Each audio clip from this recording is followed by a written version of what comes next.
Praise the Lord. இந்த காலைவேளையில நெருக்கத்தில் இருக்கிறீங்களா? கூப்பிடுவோம். துயரத்தில் இருக்கிற மக்களாகிய நாம் அவரை நோக்கி கூப்பிடுவோம். நமக்கு பதில் உண்டு. ஆமென். துயரத்தில் கூப்பிட்டேன், உதவிக்கை கதறினேன், அழுக்குரல் கேட்டீரையா. துயரத்தில் கூப்பிட்டேன், உதவிக்காய் கதறினேன், அழுக்குரல் கேட்டீரையா. குனிந்து தூக்கினி பெரியவனாக்கினி உமது காருண்யத்தா. குனிந்து தூக்கினி பெரியவனாக்கினி உமது காருண்யத்தா. குனிந்து தூக்கினிரே பெரியவனாக்கினிரே உமது காருண்யத்தா. குனிந்து தூக்கினிரே சொல்லுமா. குனிந்து தூக்கினிரே பெரியவனாக்கினிரே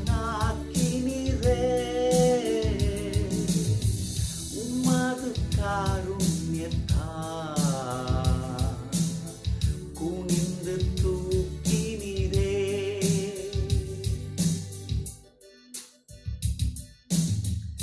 எனது விளக்கு எரிய செய்தி இரவை பகலாக்கினீ.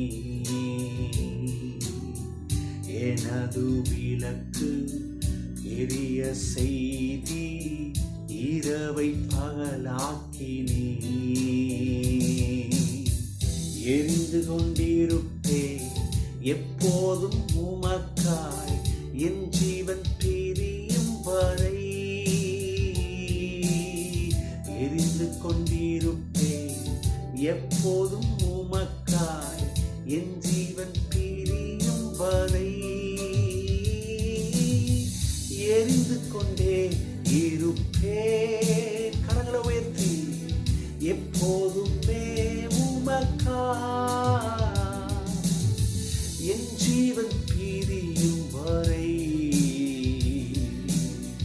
எரிந்து கொண்டே இருப்பேன். கரங்களை உயர்த்தி இயேசுவே, நான் எரிந்து கொண்டே இருப்பேன், நான் உமக்கே பயன்படுவேன். எப்போதும் உமக்காய் என் ஆயுள் முழுவதும் தீர்மானம் எடுப்போமா? ஹல்லேலூயா. இன்றைக்கு இந்த கால வேளையில நம்முடைய துயரத்திலிருந்து என் தேவன் நம்மளை காப்பாற்றுவார், நமக்கு உதவி செய்வார். ஆமென், ஆமென்.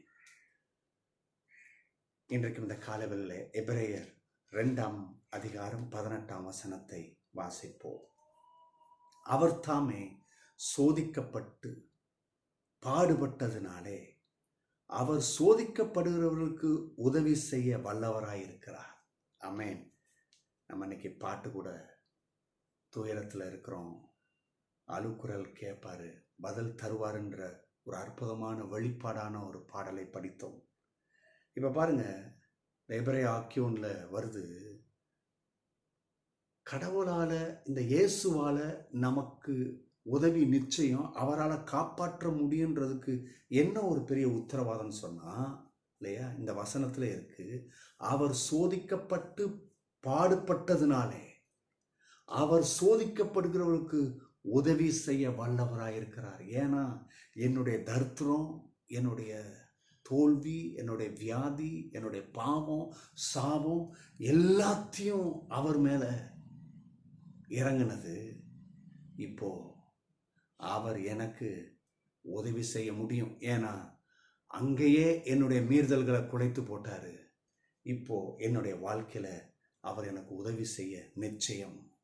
ஆமென். அதில் தான் இதை பார்க்குறோம். He understand and help. அவர் நமக்கு புரிஞ்சிருக்கிறாரு, நம்மளை அறிஞ்சிருக்கிறாரு, நமக்கு உதவியும் செய்ய முடியும். நம்ம எந்த நிலைமையில இருக்கிறோம், எப்படிப்பட்ட சூழ்நிலை இருக்கிறோம். ஒரு சிறு குழந்தை அது கீழே விழுந்துக்கிட்டே இருக்கு. நடக்குது, விழுகுது, நடக்க ஒன்றும் தெரில. அப்போ the child who falls while learning to walk does not need punishment, they need a helping hand. ஒரு குழந்தை நடக்க கற்றுக்கும் போது கீழே வலிக்கு விழுகுது, அதுக்கு தேவை பனிஷ்மெண்ட்ல, அந்த குழந்தைக்கு தேவை ஒரு கை, ஒரு கரம், ஒத்தாசையான கரம். அதுதான் நம்முடைய கர்த்தர். 2 காரியம்.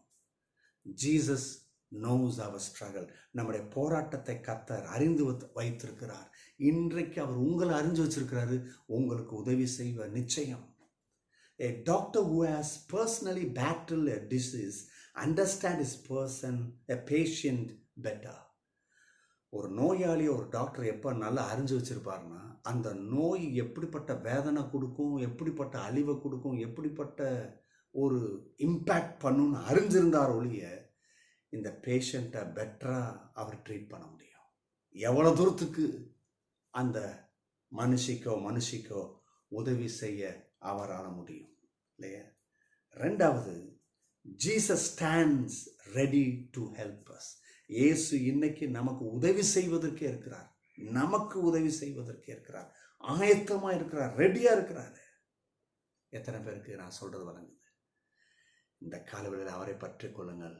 அவர் நேர்த்தியாய் நம்மளை நடத்துவார். God bless you. Bye-bye.